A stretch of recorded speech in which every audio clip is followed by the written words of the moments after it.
생명의 하나님, 오늘도 우리의 모든 연약함을 하나님 앞에 정직하게 고백하고 우리에게 주고자 하시는 생명과 복으로 충만케 되기를 원하여 말씀 앞에 섰습니다.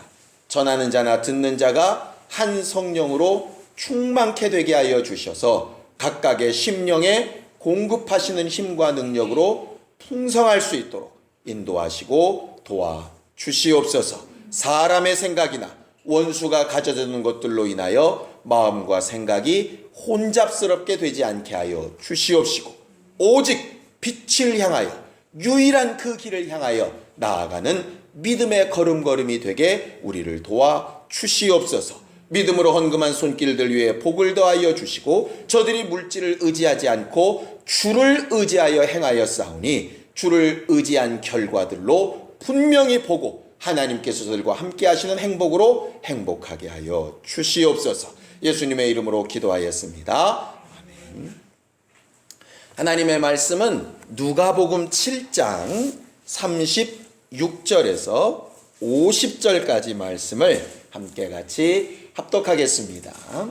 누가복음 7장 36절에서 50절까지 말씀을 함께 같이 합독하겠습니다.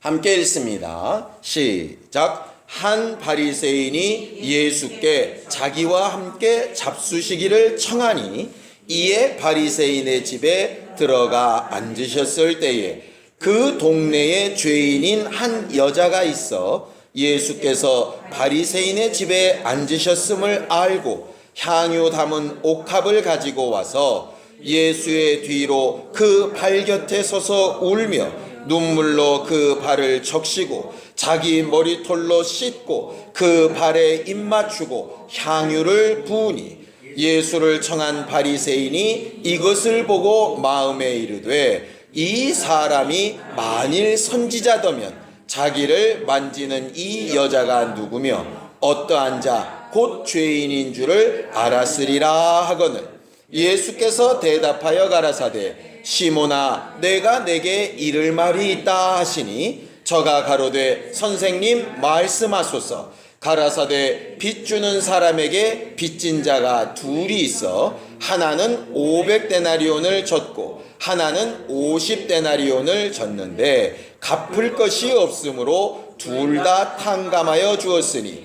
둘 중에 누가 저를 더 사랑하겠느냐. 시몬이 대답하여 가로되 제 생각에는 많이 탕감함을 받은 자니이다. 가라사대 내 판단이 옳다 하시고 여자를 돌아보시며 시몬에게 이르시되 이 여자를 보느냐. 내가 내 집에 들어오매 너는 내게 발 씻을 물도 주지 아니하였으되 이 여자는 눈물로 내 발을 적시고 그 머리털로 씻었으며 너는 내게 입 맞추지 아니하였으되 저는 내가 들어올 때로부터 내 발에 입 맞추기를 그치지 아니하였으며 너는 내 머리에 감람유도 붓지 아니하였으되 저는 향유를 내 발에 부었느니라.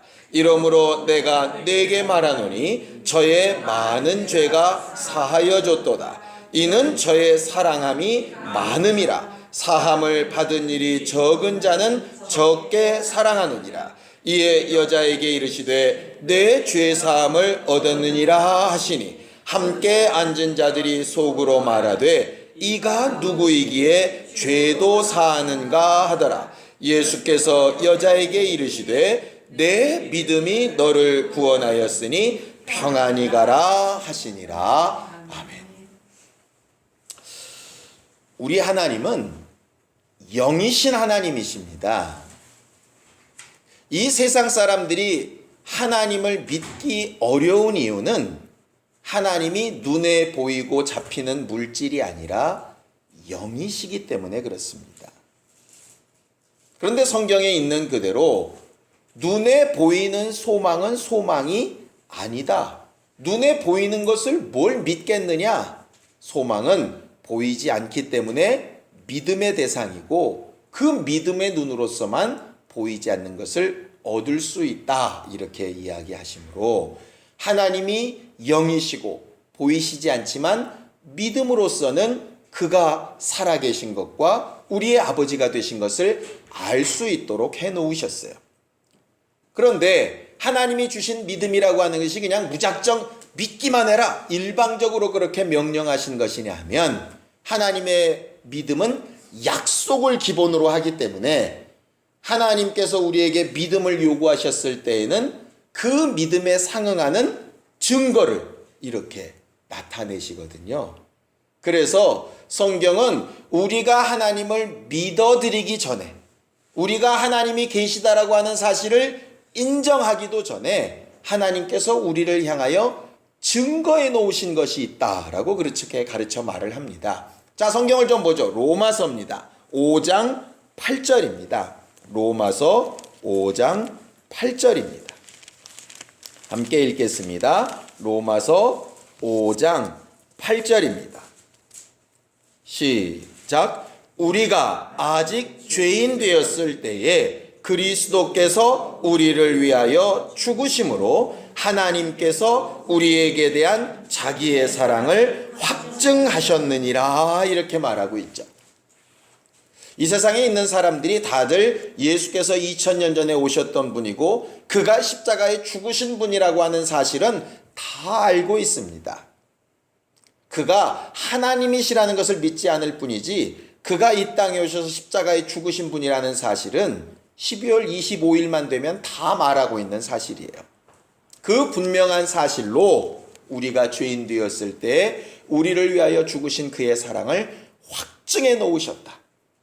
그분의 죽으심이 너를 위한 죽음이라고 하는 사실을 인정하라. 먼저 그가 죽으셨고 너는 그의 죽으심이 너를 위한 죽음이라는 사실만 인정하라. 그러면 그 다음부터는 그 믿음의 증거들로 얼마든지 하나님을 발견할 수 있다고 말하고 있는 것이, 우리를 위하여 예수께서 죽어주셨다. 이게 바로 은혜고 하나님께서 우리를 사랑하신 유일한 단 한 가지 방법의 사랑입니다. 그것을 우리가 머릿속으로 다 알고 있고 마음으로 믿는다 하고 있어요. 그럼 그렇게 하나님의 사랑을 알고 있고 믿는다 하는 사람들은 어떻게 해야 된다고 얘기를 하시느냐? 자, 요한일서 3장 16절입니다. 요한일서 3장 16절입니다. 함께 읽습니다. 요한일서 3장 16절입니다.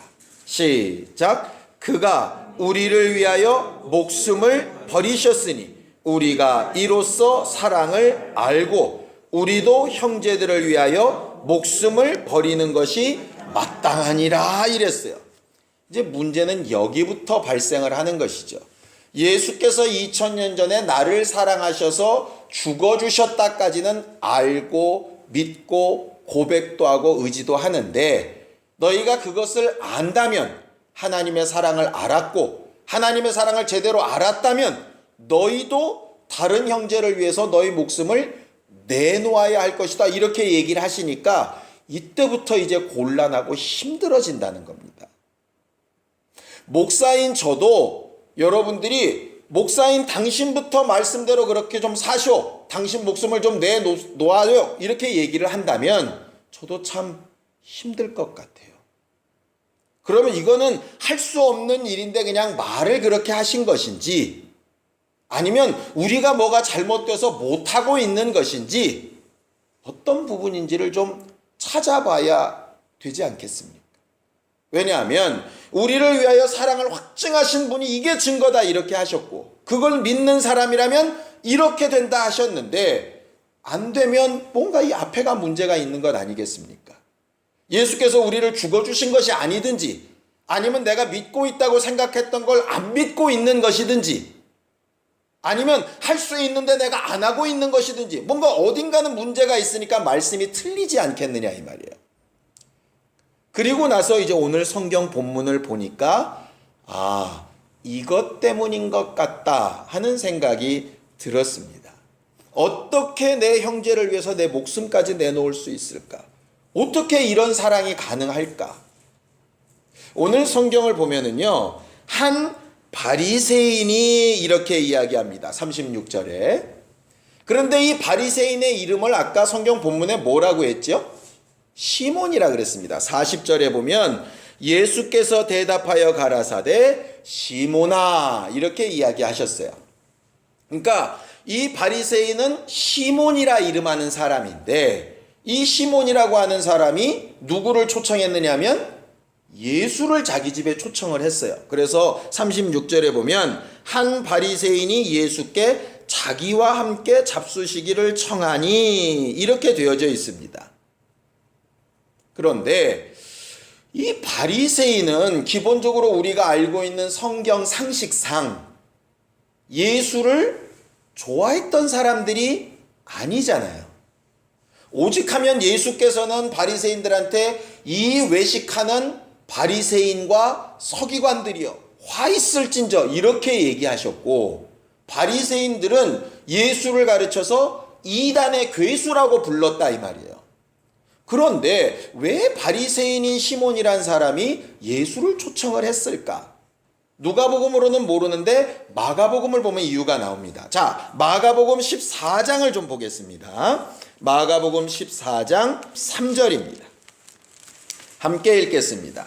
마가복음 14장 3절입니다. 함께 읽지요. 시작. 예수께서 베다니 문둥이 시몬의 집에서 식사하실 때에 한 여자가 매우 값진 향유 곧 순전한 나드 한 옥합을 가지고 와서 그 옥합을 깨뜨리고 예수의 머리에 부었다 그랬습니다. 거기 보면 문둥이 시몬의 집이라 이렇게 얘기를 하고 있죠. 그러니까 누가복음에는 바리새인 시몬의 집인데 그 바리새인 시몬의 집이 어디냐면 베다니에 있었습니다. 베다니는 여러분들이 잘 아는 나사로, 마르다, 마리아가 살던 동네예요. 그런데 그 베다니는 그 당시에 문둥이촌이었습니다. 율법에 있는 것처럼 문둥이들은 진 안에 살 수 없죠. 그래서 제사장이 문둥병이라고 딱 진단을 하게 되면 그 문둥이들은 다 진 밖에 쫓겨나가서 살아야 됩니다. 여러분들이 아마 그 배너라는 영화 같은 걸 혹시 보셨다면 문둥이들이 이렇게 굴 속에서 이렇게 살던 모습을 아마 기억하실지 모르겠어요. 그것처럼 이렇게 문둥이들은 나가서 진 밖에서 살게 됩니다. 그런데 이제 베다니촌은 문둥이에서 이렇게 회복된 사람들도 이렇게 같이 살았던 동네였던 것 같아요. 그러니까 나사로도 이제 그랬던 사람이었고 이 문둥이 시몬도 그랬던 사람이었던 거죠. 그리고 나서 성경을 쭉 읽어보면 이 바리새인이 예수님만 초청을 한 게 아니라 다른 사람들도 많이 초청을 한 잔치자리였던 걸 알 수가 있습니다. 그러니까 왜 이렇게 잔치를 베풀었을까 보니까 이런 상황인 거죠. 이 바리새인이 시몬이라고 하는 사람이 문둥병에 걸렸던 거예요. 율법의 진단을 받으니까 쫓겨나게 됩니다. 그럼 문둥병자는 사람들이 함부로 부딪히면 안 되죠. 저주를 받으니까. 그러니까 문둥이 옷을 입고 다니다가 자기가 몸이 나았어요. 나았다 그럼 자기 혼자 나았다고 한다 그래서 증거가 되질 않으니까 제사장 앞에 보이죠.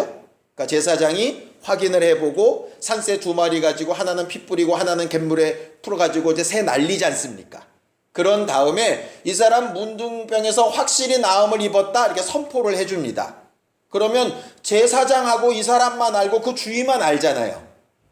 그러니까 이 사람은 동네 사람들을 불러 모아다가 잔치를 하는 겁니다. 내가 문둥병에서 다 나았답니다. 그래야 사람들이 자기를 안 피하지 않겠어요. 우리가 결혼식을 솔직히 신랑 신부 놔두고 자기들 둘이 기도하고 하면 결혼식이 안 되나요? 그런데 왜 사람들을 막 불러 모으죠? 축의금 받아 먹으려고 하는 게 아니고 우리 부부라는 걸 좀 알려서 쟤네 둘이 이렇게 알게 하려고 하는 것 아니겠습니까? 잔치라는 것이. 그래서 이 바리새인인 시몬이 문둥병 나은 것을 기뻐서 잔치를 베푼 거예요. 근데 기껏 예수를 이렇게 초청을 한 걸 보아하니 그 문둥병이 어떻게 나았을까 대충 짐작이 되시죠?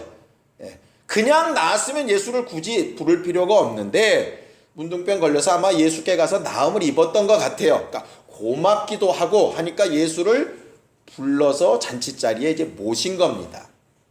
그런데 그 누가복음 뒤쪽에 보면 우리가 44절부터 46절에 본 대로 시몬의 집에 예수께서 들어가셨는데 예수의 발 씻을 물도 주지 않고 입 맞추지도 않고 감람류도 안 붓고 초청을 기껏 해놓고 그냥 일방적으로 온 사람처럼 취급을 해버린 거예요. 그러니까 사람들 앞에 귀빈 대우를 이렇게 해줘야 되는데, 예를 들어 장치 상석에 이렇게 모시고 다른 사람 앞에 보여야 되는데 예수를 그렇게 하지 않고 옷이라고는 해놓고 객 취급을 해버린 거죠. 왜 그랬을까요? 왜? 여러 가지 유추가 가능하지만 이런 해석이 제일 맞을 것 같아요. 바리새인입니다.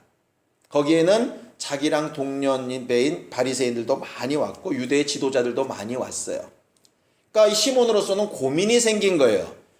은혜는 예수께 받았는데 예수께 은혜를 받았다고 얘기를 하자니 다른 바리새인들이 자기를 또 이단시할 것 같은 거예요.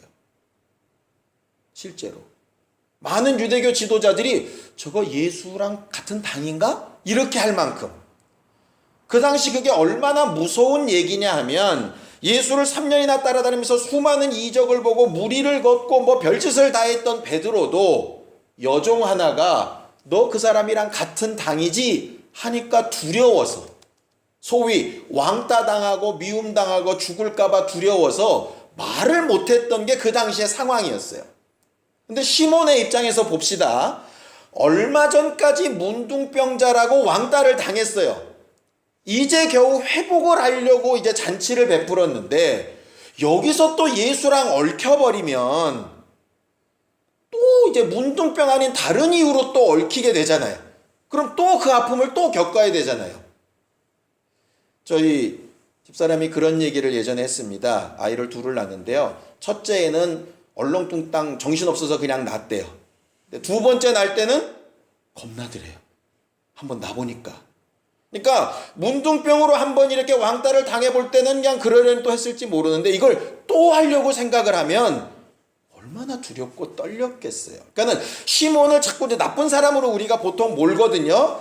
어떻게 예수한테 이럴 수가 있어? 이렇게 얘기를 하는데 결과적으로 우리를 그 자리에 똑같이 갖다 놓으면 우리라고 별 수 있었겠냐고, 솔직히.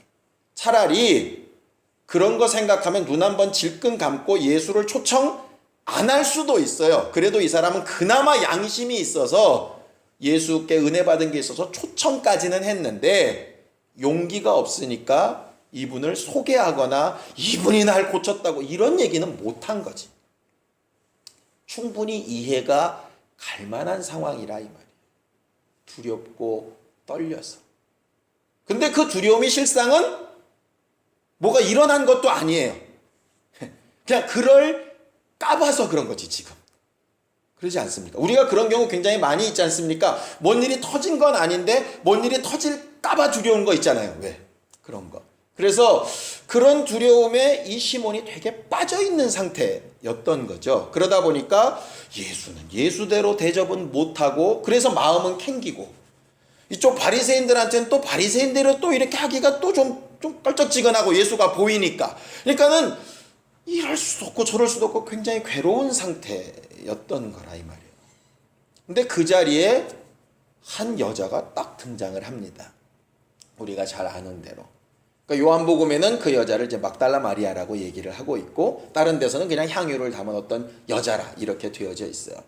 많은 사람들이 이 사건 성경을 읽으면서 보통 이런 얘기들을 되게 많이 합니다. 향유 봐라, 헌신이다. 그게 얼마짜리인지 아냐? 마가복음 14장에 보면은 그게 300데나리온 이상 된단다. 300데나리온이 얼마인지 아냐? 일당 10만 원씩 치면 3천만 원이다. 뭐 이렇게 이제 계산을 하면서 와, 그 여자 대단하네. 뭐 그 향유값만이 아니라 그 옷값도 뭐 한 번 깨면 못 쓰는 거래더라. 뭐 이런 얘기들을 굉장히 많이 해요. 그러면서 눈물 뿌려서 발을 닦았다, 머리로 쓸었다, 머리는 여자의 영광인데 그것을 바닥에 깔았고, 뭐 굉장히 많은 해석들을 하는데 뭐 다 좋아요. 다 맞는 얘기라 이 말이에요.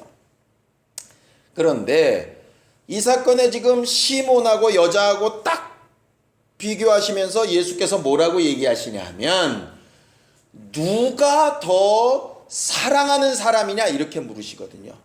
아까 우리가 고민했던 게 뭐죠?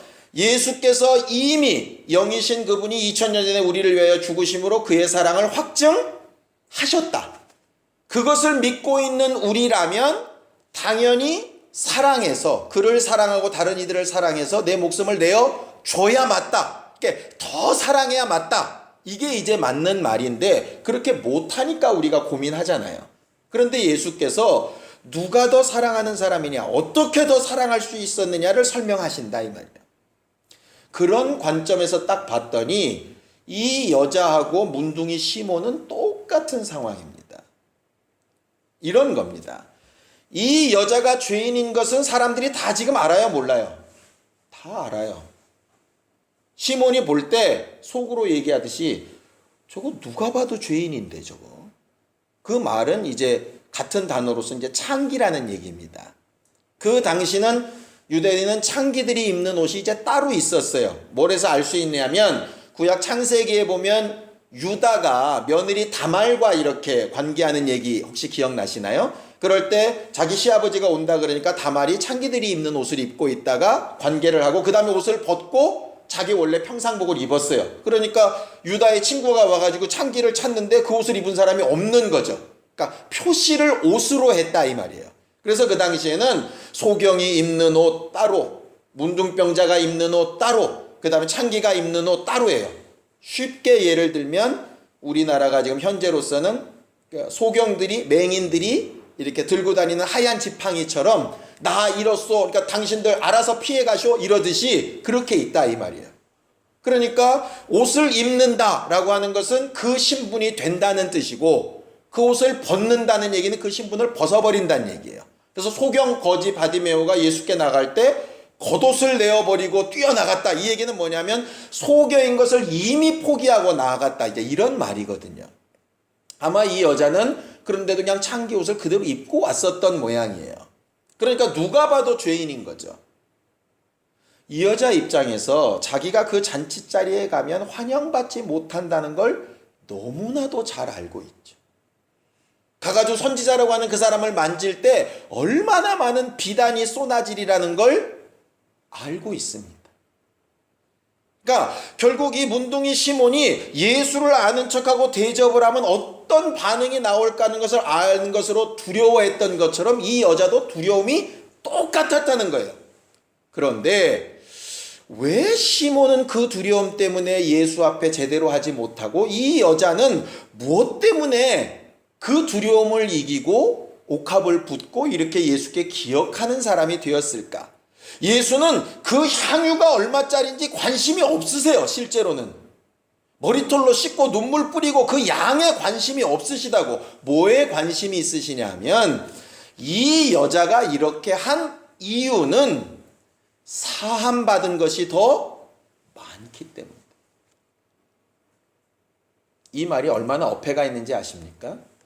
시몬은 저주 중에 가장 큰 저주라고 하는 문둥병에서 은혜를 받은 사람이에요.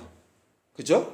사함받은 크기로 따지면 이스라엘 율법으로 따졌을 때 문둥병에서 나음을 입었다는 것은 굉장한 큰 사함과 용서함과 은혜를 받은 것이라 이 말이에요. 이 여자는 아직 창기에서 못 벗어났어요. 자기의 삶이. 사람들이 다 손가락질하는 삶에서 못 벗어났다고. 그런데 뭐가 있느냐? 예수의 음성을 듣고 예수의 복음을 듣고 나 같은 이런 죄인도 오죽하면 성경에 세리와 창기의 돈은 헌금으로도 받지 말라고 얘기를 할 만큼 그렇게 저주받은 대상인데 이런 나 같은 존재도 예수 때문에 살 수 있겠다는 것 때문에 아직 신분이 변한 것도 아니고 환경이 변한 것도 아닌데 예수께서 자기에게 주신 그 복음에 대한 사랑 때문에 그 모든 것들이 초월이 된다. 두려움이 없다는 얘기가 아닙니다. 두려움은 똑같습니다. 근심도 똑같습니다. 괴로운 것도 똑같습니다. 이 일의 결과가 어떻게 벌어질지에 대한 근심도 똑같습니다. 그런데 뭐 때문이냐 하면 근심을 크게 볼 거냐 아니면 내가 받은 사랑을 크게 볼 거냐의 차이입니다. 예전에 정말 제가 이렇게 모셨던 큰 목사님이 늘 그런 비유를 드신 적이 있어요.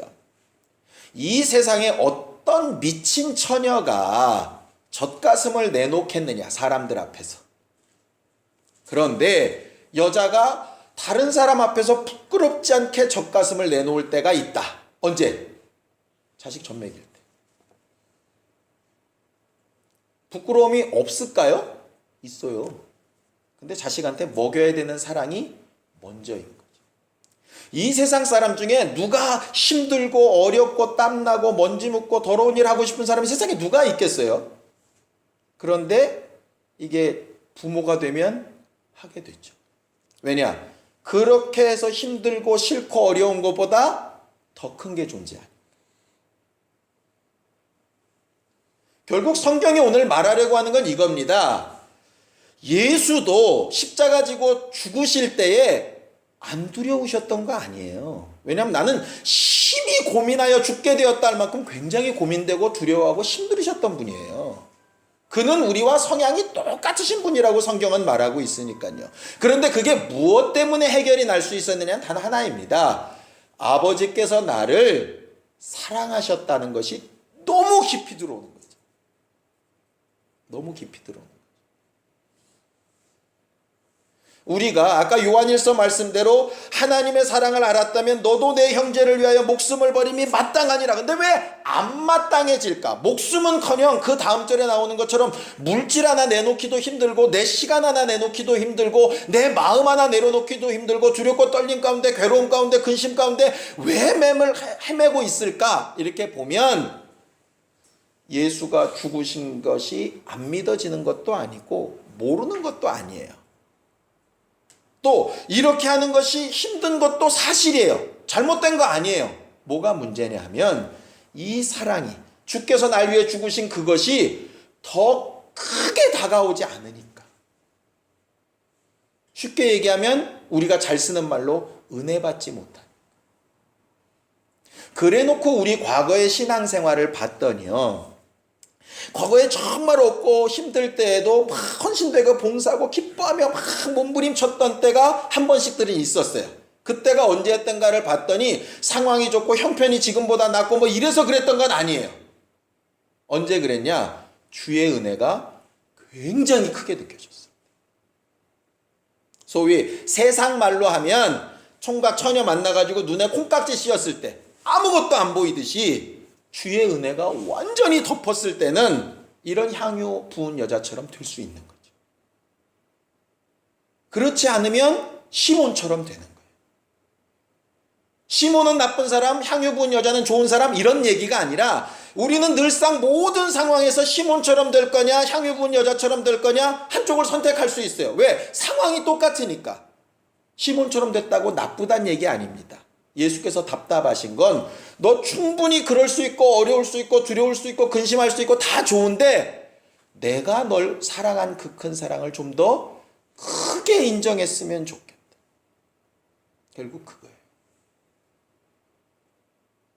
탕자가 자기 아버지께 그렇게 죄를 지어놓고서 우리가 아까 찬양했던 것처럼 언제나 내 모습 부끄러워 그러듯이 그러면서도 아버지 앞에 돌아갈 수 있는 담력이 어디서 생겼을까요? 그래도 아버지는 나를 사랑하신다.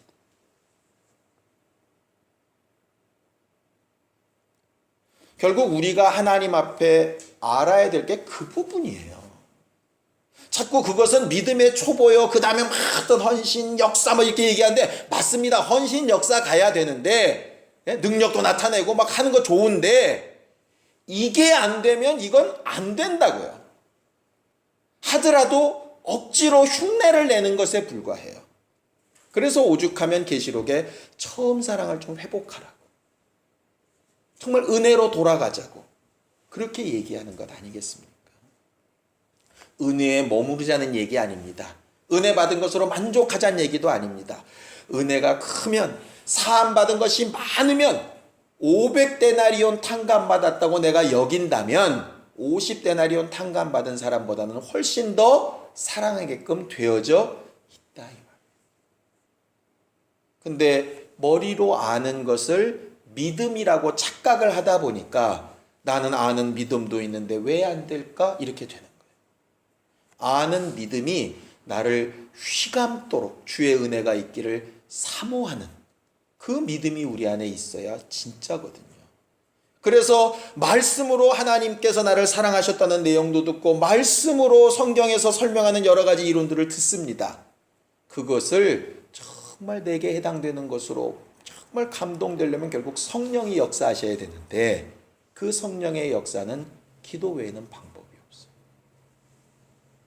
오죽하면 성령이 비우실 때 전심하여 기도하였다라고 되어져 있겠어요. 꼭 성령 받을 때만 전심으로 기도하는 게 아니라, 왜냐하면 성령은 분명히 성경에 은혜로 주신 것들을 생각나게 하시는 분이 성령이라고 하셨어요. 이 향유 부은 여자처럼 은혜 받고 용서받은 그 사랑받은 것이 크게 느껴지도록 생각나게 하시는 분이 성령이라고 하셨어요. 그럼 그 성령으로 일하시게 하려면 기도할 수밖에 없죠. 그런데 우리의 기도가 뭐 주세요, 뭐 주세요, 이거 해결해 주세요. 거기에 머물다 보니까 진짜가 사라지는 거예요. 마음이 깊고 크면은요, 감동을 충분히 받으면요, 돈이 없어도 없는 중이라도 이렇게 돕고 나누고 펼치게 됩니다. 근데 마음이 없으면 아무리 쌓아둔 게 많아도 안 나눠지게 되어져 있어요. 똑같은 상황입니다. 근데 사람들은 자꾸 이게 없어서 지금 못한다고, 능력이 없어서 못합니다, 물질이 없어서 못합니다, 자꾸 이렇게 얘기를 하는데요, 능력 없어서도 아니고 물질 없어서도 아니고 시간이 없어서도 아니에요. 내가 그 큰 사랑을 향유 부은 여자처럼 더 크게 못 느끼기 때문에. 시몬은 그런 의미에서 불쌍한 사람, 잘못한 사람이라기보다는 불쌍한 사람, 문둥병에서 나음받은 그 큰 은혜를 얻고도 그 큰 은혜가 얼마나 큰지를 실제로 못 느끼는 거예요. 왜? 이게 너무 커 보였어요. 저 사람들의 말, 저 사람들의 평가, 저 사람들의 손가락질, 그게 너무 괴로웠어요. 우리가 지난 주일날 베드로 얘기도 봤죠. 주님께서 부르실 때 주님만 커 보일 때에는 무리를 그냥 걸어갑니다. 그런데 바람을 보고 무서워할 때는 빠져들어가게 돼 있어요. 바다가 갑자기 생겼나요? 원래는 걸을 수 있는 사람이었나요? 아니에요. 원래부터 못 걷고 원래부터 바다는 그대로 있었고 원래부터 풍랑은 불었고 똑같은 상황이었어요. 그것보다 주를 향한 마음이 크면 이적과 역사는 일어나는 거고요. 자유케 되는 거예요. 그런데 그것이 작아지면 다른 것이 상대적으로 커 보이는 거죠. 그래서 우리가 혹시 미래에 대한 두려움, 뭐 이런 것도 당연히 있을 수 있습니다. 실제 하는 거니까요. 거짓말이 아니라 그건 실체예요. 그러나 그것보다 더 큰 것이 주의 사랑이라고 우리가 알고 인정하고 느끼고 감동받을 수 있으면 넉넉히 이기느니라 하신 주의 말씀처럼 정말 하나님의 일을 볼 수 있다는 거죠. 그거는 귀신이 떠나가고 병이 낫고 하는 문제보다도 훨씬 더 중요한 문제입니다. 그래서 예수께서 병자들을 향해서 귀신 나가라 하시기를 먼저 하신 게 아니라 내 죄 사함 받았다 먼저 하시는 거예요. 너 사랑받고 있다, 그것부터 하시는 거예요.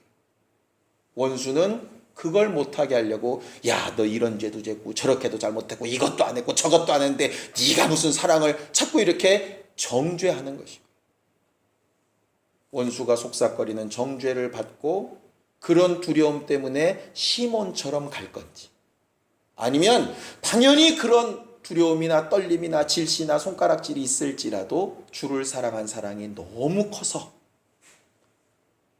향유의 값어치도 초월하고, 내가 창기라고 손가락질 받는 것도 초월하고, 내가 사람들이 미쳤다고 볼지 어떻게 볼지 그런 모든 평판도 다 초월하고, 그냥 그 큰 사랑을 이렇게 표현하며 사는 여자처럼 할지, 그것은 결국 누가 결정해야 될 부분이냐면 내가 결정해야 될 부분이에요. 그 결정을 도우시는 분이 성령이세요. 오늘 이 저녁에 다른 것 말고요, 우리가 다른 급한 기도들도 굉장히 많고 우리가 일생 동안 해야 될 일들이 많지만 제일 중요한 것, 주께 사랑받은 크기가 얼만큼 큰지를 내로 망각하지 않게 해달라고. 사함받음이 많으면 많이 사랑한다, 그렇게 분명히 말씀하셨어요. 더 사랑하는 사람이 되기를 원합니다. 그러기 위해서 더 많이 사랑받았다는 것을 느끼고 사는 사람이었으면 좋겠습니다.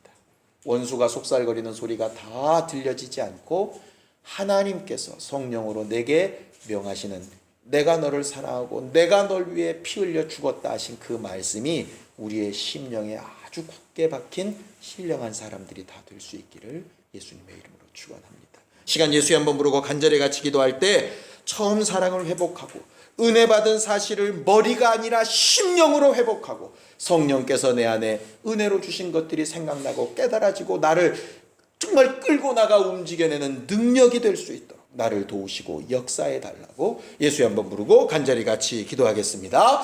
하나님 아버지, 주 예수께서 우리가 죄인 되었을 때 우리를 위하여 이미 죽어주심으로 하나님의 사랑을 확증하셨다라고 가르쳐 주셨사오니 그 사랑을 머리로도 또 심령으로도 성령의 감동으로도 매 순간순간 생각나게 하시고 회개하는 것으로도 깨닫고 키우고 분명케 하게 하여 주셔서 어떤 상황, 어떤 형편, 누구를 만나든지 정말 향유를 부은 여인과 같이 담대하고 또 담대하고 다른 사람들의 상황이나 환경이나 형편보다 주를 사랑하는 그 마음으로 능히 주를 기념하고 정말 주 앞에 영광을 돌리고 주께서 우리에게 부탁하시고 명하신 일들을 억지로가 아니라 순종하는 것으로 기쁜 마음으로 행복한 심령으로 신앙생활할 수 있는 우리 모두가 다 되게 도와주시옵소서. 하나님이 하나님과 우리 사이를 아버지와 아들이라 하시고 또 남편과 아내라 하시고 주인과 종이라 하실 때에 그 모든 관계의 중심에 사랑하시고 우리에게는 기쁜 마음으로 순종하기를 원하시는 것이라고 가르쳐 주셨사오니 이 길에서 벗어나지 않는 우리 모두가 되게 도와주시옵시고 이를 위하여 때마다 일마다 주의 사랑을 기억하고 회복하는 믿음의 사람들이 다 되도록 도와주시옵소서. 육체에 연약한 자들을 도우시고 환경과 형편에 도움이 필요한 자들을 도우시되 가장 먼저 죄 사함 받은 은혜와 사랑받고 있는 분명한 사실을 깨닫는 것에서부터 출발할 수 있도록 저들을 도와주시옵소서. 이제는 우리 주 예수 그리스도의 은혜와 하나님 아버지의 극진하신 사랑과 성령님의 감동하시고 역사하시는 분명한 증거가 주의 사랑하심을 분명히 알고 체험하여 더 사랑하는 사람이 되기를 원하는 모든 주 예수의 사람들 위해 이제로부터 영원까지 함께 있을지어다. 아멘.